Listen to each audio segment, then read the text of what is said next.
East Palestine resident Chelsea Figley dreams of one day being an Olympian. The hardest part about lifting is trusting who you're with. The 27-year-old is a power lifter and makes daily visits to the workout center in Columbiana. Her trainer, owner Brian Ranieri. It isn't just, well, it's okay that you can't do that. He finds a way for me to do it. Finds a way because Figley is not your typical power lifter. She was born with spina bifida, a birth defect that causes Figley to be paralyzed from her waist down.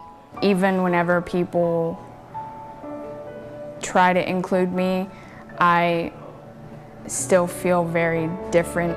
But regardless of her handicap, Figley probably should feel different. She works out a lot harder than most, training countless hours in the hopes of qualifying for the 2012 Paralympic Games. You become very innovative on how you do things and what you do with her. We take all kinds of equipment and rig it up. Stability is a huge factor on it. So actually reteaching her how to bench press and stay as tight as she needs to stay. He can tell by the way I hold myself what muscles are there and what to try. Figley has already qualified for the World Paralympic competition in Malaysia this summer. Her best lift thus far, 190 pounds. I know when she's grunting and she's hollering a little bit that we're gonna have a good one that day. I've always had a dream of wanting to work up to an elite level with someone that wanted to be there with me. Olympics or not, that dream has already come true.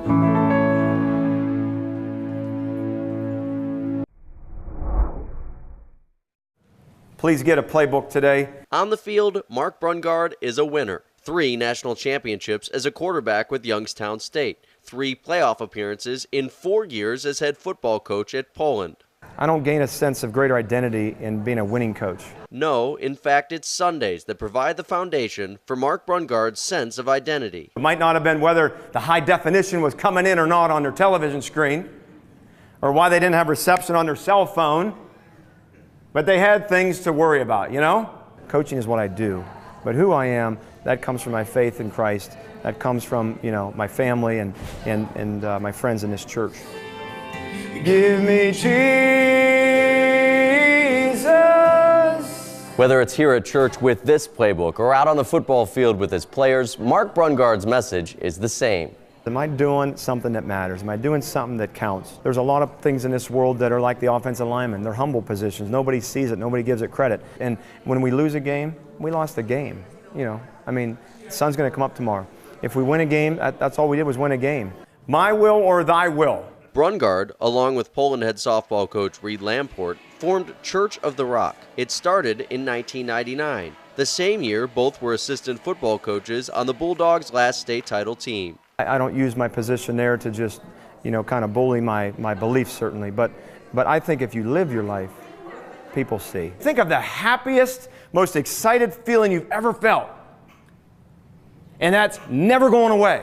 For the Sunday Huddle, I'm Joe Aulisio.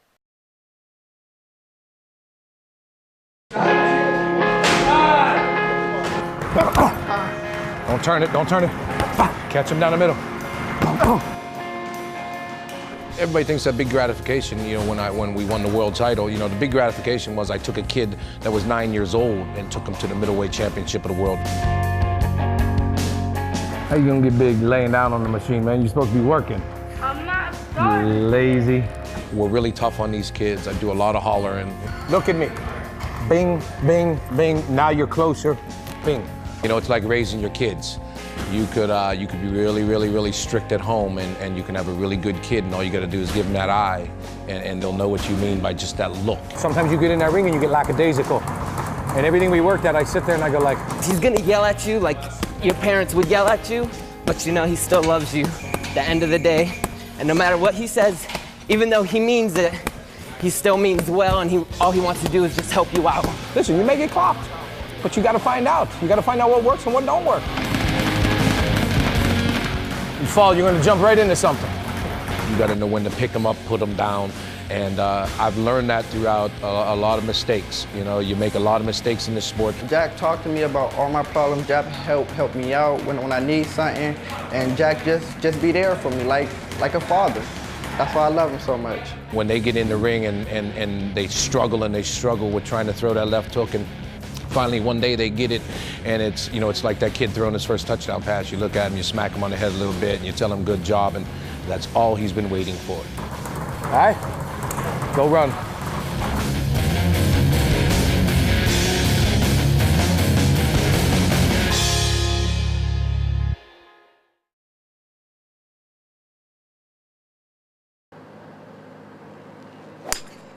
At 78, Ralph Jones golfs nearly 4 times a week, and he does well, averaging a score of 42 every 9 holes, which puts him in the top portion of his league. They razz him all the time because he's still beating them all, and they're having a lot of fun with that, you know, and they're proud of him. $2. After I use it, Money. You mean? Get out of here. Proud because Jones shouldn't score that well. In fact, he probably shouldn't even be swinging a golf club. In January, he had his right leg amputated from his knee down. I couldn't take the pain. I couldn't sleep. Get 20 minutes of sleep at a time. That don't work. When I went back to Cleveland Clinic and just told them, get rid of it. We certainly didn't expect to be here this soon. But my father's such a positive individual, we knew that if anybody was going to beat this, it was going to be him. Only about 6 months removed from the procedure, Jones is hitting the ball well over 200 yards and inspiring those around him.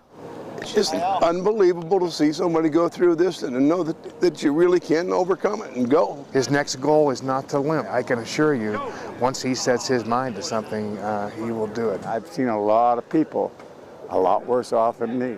In Braceville, Joe Aulisio, First News Sports. A pleasant good evening, ladies and gentlemen. I hope you're staying cool. I'm happy when I come in here and there's a baseball game going to happen in front of me. But Ronald Baker, better known to many as Red, watches a baseball game much differently than most. And our starting lineups are always brought to you by our friends at Rips Cafe, serving the best nuts in town. In his 14th year as the voice of Scene Park, Red's love affair with the mic began in the mid-'80s when he announced games at Youngstown's Pemberton Park. I didn't go like here, now batting P.J. Guerreri. I went batting second for the Cardinals and playing second base. P.J. Guerreri. Jason, oh man. Boo Vasquez. Ryan Rovnak. Well, 50 years from now, that kid's he's going to his class reunion, and somebody's going to do that 50 years from now. I'll be gone and long gone, and somebody, my Ryan Rovnak, will live on. The first person correctly answering the question at the concession stand will receive a free ice cream cone. I want people to have fun. I want people to be happy here, no matter win or lose. It's hard to explain. It's just the way I eat, sleep, and drink baseball, and that's my life. At 55, Red figures he's announced at least 3,000 games in his career, and there's plenty more waiting on deck. Batting sixth and playing left field is number 7, Nick Benson. Joe Aulisio, MyValleySports.com.